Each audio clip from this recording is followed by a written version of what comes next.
कैसा है भाभी? अच्छा लग रहा है क्या जेसीबी वाला? भारत माता की बोलो, भारत माता की, भारत माता की, भारत। नमस्ते। बांग्लादेश से लगते बॉर्डर पर भारत वाले हिस्से में हालात युद्ध जैसे हैं, लेकिन यह युद्ध की तैयारी नहीं है, बल्कि अब वो एक्शन शुरू हो चुका है जिसने सरहद पार बैठी भारत विरोधी ताकतों और उनके आकाओं में हड़कंप मचा दिया है। यह हड़कंप उस वक्त ज़्यादा तेज हो गया जब से पश्चिम बंगाल और असम में अभी अभी सत्ता परिवर्तन हुआ है।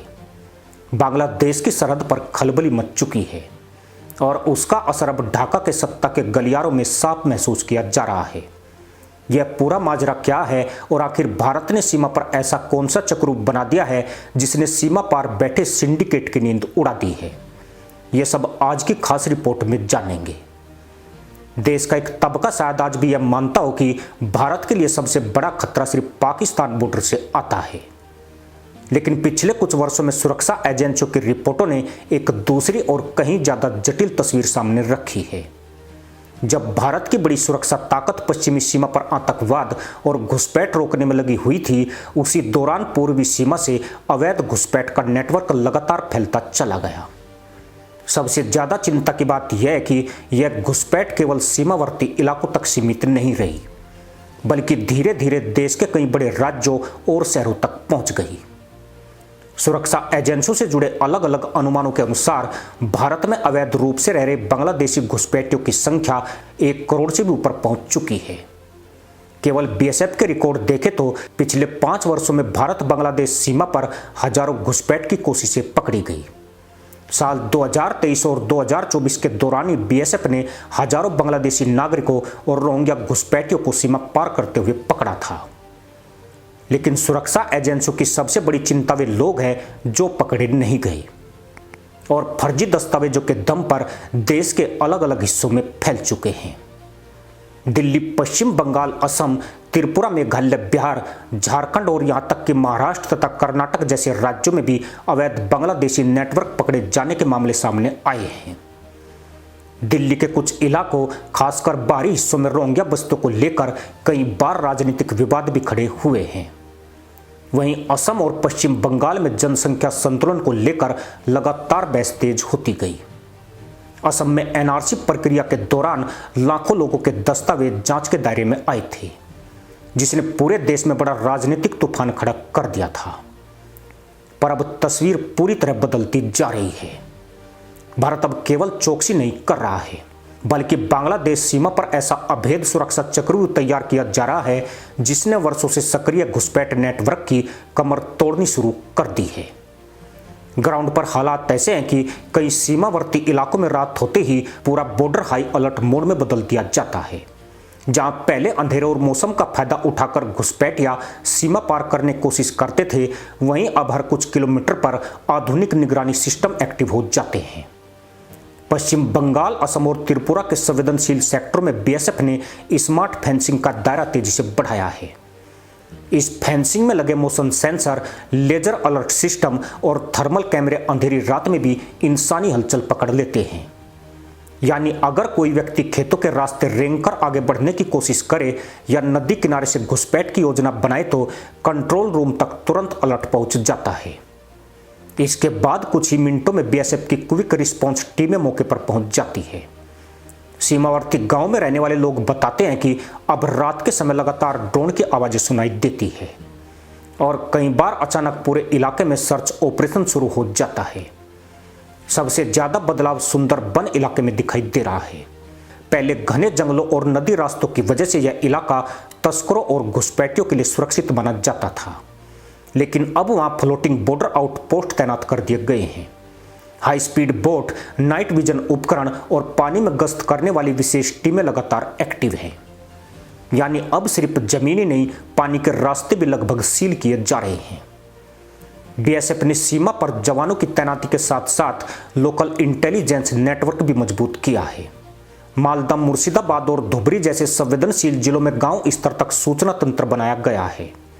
अब संदिग्ध गतिविधियों की खबर मिनटों में चौकियों तक पहुंच जाती है। यही वजह है कि कई ऐसे तस्करी नेटवर्क जो वर्षों से सक्रिय थे, अचानक गायब होने लगे हैं। सबसे बड़ा असर अवैध कारोबार पर पड़ा है। मवेशी तस्करी से लेकर नकली नोटों और मानव तस्करी तक के नेटवर्क पर लगातार दबाव बढ़ रहा है। सीमा के उस पार बैठे सिंडिकेट अब नए रास्ते तलाश रहे हैं, क्योंकि पुराने रास्तों पर भारत ने तकनीक और सुरक्षा का ऐसा जाल बिछा दिया है जहां से बच निकलना लगातार मुश्किल होता जा रहा है। भारत की सख्ती और लगातार बढ़ती चौकसी ने बांग्लादेश में बैठे उन नेटवर्कों की नींद उड़ा दी है जिनका पूरा खेल ही भारत की खुली और कमजोर सीमा पर टिका हुआ था। वर्षों से सीमा पार घुसपैठ, मवेशी तस्करी, नकली नोटों और अवैध सामान की सप्लाई से जुड़े सिंडिकेट करोड़ों का काला कारोबार चला रहे थे। लेकिन अब भारत ने जिस तरह स्मार्ट फेंसिंग, ड्रोन निगरानी और हाई अलर्ट गश्त बढ़ाई है, उससे इन नेटवर्कों के सबसे सुरक्षित माने जाने वाले रास्ते बंद होने लगे हैं। ढाका की चिंता सिर्फ आर्थिक नुकसान को लेकर नहीं है। असल डर यह है कि अगर भारत इसी तरह दबाव बढ़ाता रहा तो सीमा से जुड़े कई अवैध नेटवर्क पूरी तरह खत्म हो सकते हैं। इसका असर सीमा पार सक्रिय उन ताकतों पर भी पड़ेगा जो वर्षों से घुसपैठ और फर्जी दस्तावेज नेटवर्क के जरिए भारत के भीतर अपनी पकड़ मजबूत करती रही है। सबसे बड़ा झटका यह है कि भारत अब केवल सीमा पर ही नहीं रुका, देश के भीतर भी अवैध प्रवासियों की पहचान और कार्रवाई तेज हो रही है। यानी जो लोग वर्षों से फर्जी पहचान के सहारे भारत में रह रहे थे, अब उन पर भी खतरा बढ़ने लगा है।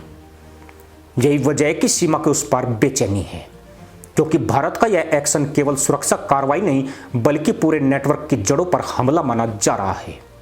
देश के अलग अलग हिस्सों में वर्षों से फर्जी पहचान और नकली दस्तावेजों के सहारे रह रहे अवैध घुसपैठियों के बीच इस समय सबसे ज्यादा बेचैनी देखी जा रही है।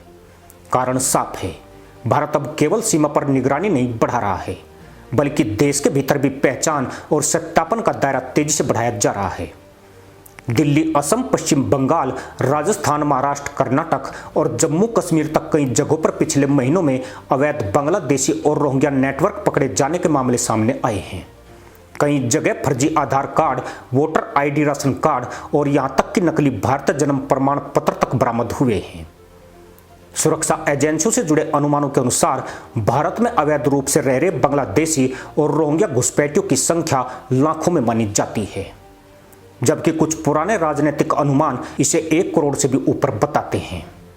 हालांकि सटीक जानकारी, आंकड़े सार्वजनिक रूप से तय नहीं है, लेकिन एजेंसियों की चिंता इस बात को लेकर ज्यादा है कि ये लोग अब केवल सीमावर्ती इलाकों तक सीमित नहीं रहे। दिल्ली की झुग्गी बस्तियों से लेकर मुंबई, हैदराबाद, जयपुर और बेंगलुरु तक कई शहरों में इनके नेटवर्क फैल चुके हैं। अब जैसे जैसे जांच और सत्यापन तेज हो रहा है, वैसे वैसे इन नेटवर्कों में डर बढ़ने लगा है। खुफिया रिपोर्टों के मुताबिक कई अवैध घुसपैठिए अब अपने पुराने ठिकाने छोड़ रहे हैं, मोबाइल नंबर बदल रहे हैं और फर्जी दस्तावेज नष्ट करने की कोशिशें कर रहे हैं। कुछ मामलों में तो यह भी सामने आया है कि कई लोग नेपाल और पूर्वोत्तर के रास्तों से बाहर निकलने की कोशिश कर रहे हैं ताकि कार्रवाई से बच सके। सबसे ज्यादा घबराहट उन मुल्लाओं में है जिन्होंने वर्षों में स्थानीय पहचान बना ली थी, क्योंकि अब डर सिर्फ गिरफ्तारी का नहीं बल्कि निर्वासन और पूरे नेटवर्क के उजागर होने का है। यही वजह है कि भारत की यह कार्रवाई अब केवल सीमा तक सीमित नहीं रही, बल्कि देश के भीतर छिपे पूरे अवैध ढांचे को हिला रही है। इसी के साथ अनुमति दोस्तों, जय हिंद, वंदे मातरम।